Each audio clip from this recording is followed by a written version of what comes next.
So hey guys, how are you all? I hope you all are doing well. So today in this video we are going to start with very important topic, which is stages of civil suit.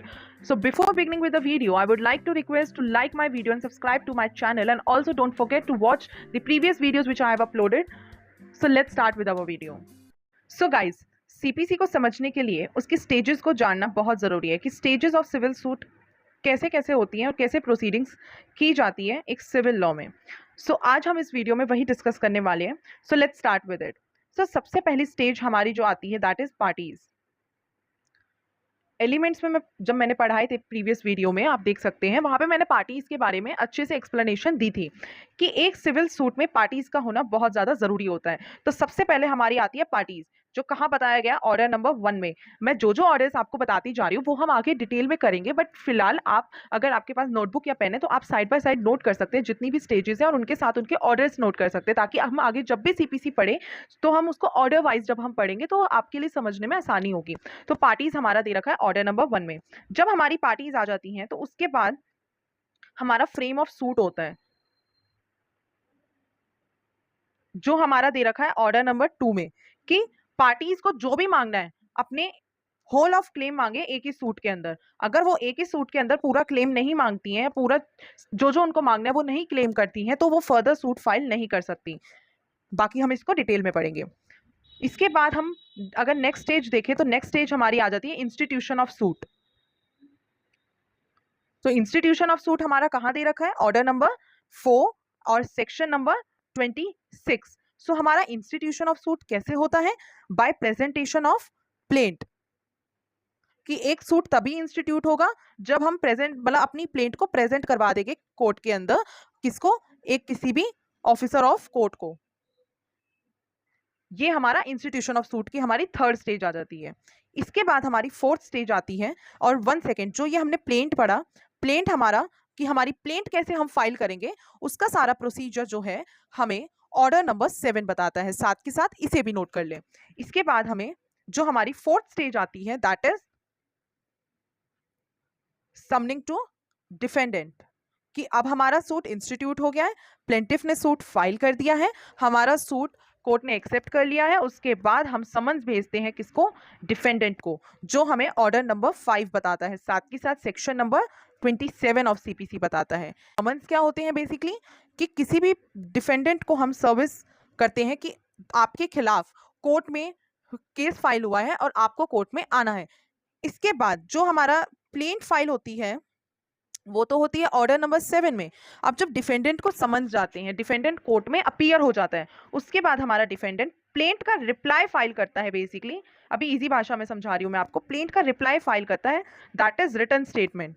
कौन file करता है? हमारा defendant file करता है। जो written statement file होती है वो कैसे फाइल होती है, उसका प्रोसीजर क्या होता है, वो सारा हमें ऑर्डर नंबर 8 बताता है। मैं अभी फिलहाल आपको न्यूमेरिकल फॉर्म में बता रही हूँ, लेकिन आप इसको याद अगर रोमन फॉर्म में कर लेंगे तो बेटर होगा, बिकॉज एग्जाम में आपको रोमन फॉर्म में ही लिखना होता है। ओके। और इसके बाद जब हमारा रिटन स्टेटमेंट फाइल हो जाता है, उसके बाद हमारी appearance and non appearance of parties का रोल आ जाता है, जो हमारी नेक्स्ट स्टेज है। कि पार्टीज, अब समन्स चले गए डिफेंडेंट्स को, उसके बाद रिटन स्टेटमेंट भी फाइल हो गया, अब हमारी जो दोनों पार्टीज हैं उनको कोर्ट में अपीयर होना है।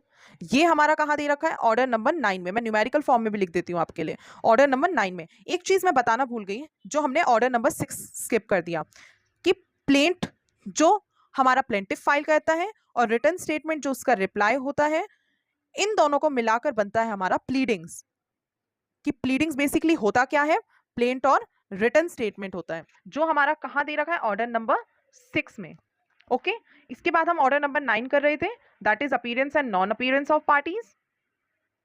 तो अब पार्टीज अपीयर होती हैं। अगर पार्टीज अपीयर नहीं होती हैं तो कोई भी एक पार्टी अगर अपीयर नहीं होगी तो हमारा कोर्ट एक्स पार्टी डिसीजन पास करता है, कि एक पार्टी के फेवर में डिसीजन पास हो जाता है। उसके बाद हमारा एग्जामिनेशन ऑफ पार्टीज आता है, जो हमारा ऑर्डर नंबर 10 में दे रखा है। एग्जामिनेशन ऑफ पार्टीज क्या होता है? बेसिकली कि कोर्ट दोनों पार्टीज को एग्जामिन करती है, कि जो जो प्लेंटिफ कह रहा है या जो जो डिफेंडेंट कह रहा है, दोनों पार्टीज को एग्जामिन किया जाता है कोर्ट के द्वारा। इसके बाद जब कोर्ट एग्जामिनेशन का प्रोसेस कंप्लीट कर लेती है, उसके बाद हमारी कोर्ट इश्यूज फ्रेम करती है, फ्रेमिंग ऑफ इश्यूज। इस स्टेज के बाद हमारा ट्रायल स्टेज स्टार्ट हो जाता है। तो फ्रेमिंग ऑफ इश्यूज हमारे कौन से ऑर्डर के अंदर दे रखा है? Order number 14।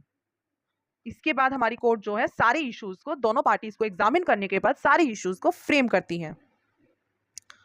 उसके बाद हमने एक पॉइंट और स्किप कर दिया था, जो हमारा ऑर्डर नंबर 12 है।